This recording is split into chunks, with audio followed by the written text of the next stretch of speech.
Hi guys, welcome back to a new episode of Finance and Crypto Guide. Today in this video, I'm going to show you how you can log into your Walgreens HR's account. Keep watching the video till the end. To log into your Walgreens HR's account, firstly go ahead and launch open your Google search. On the search box at the top, type in Walgreens HR login and make a search. The search results will be displayed on the screen. Click on the login link shown on the page. You will end up on the login page of Walgreen HR's account.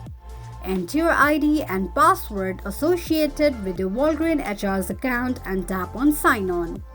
In case if you don't remember your password, click on Forgot Password option.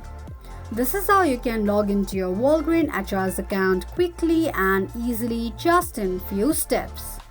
If you have any thoughts or queries, let us know in the comments section. Don't forget to subscribe to our channel.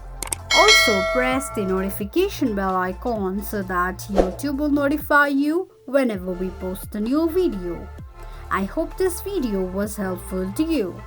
Thank you so much for watching.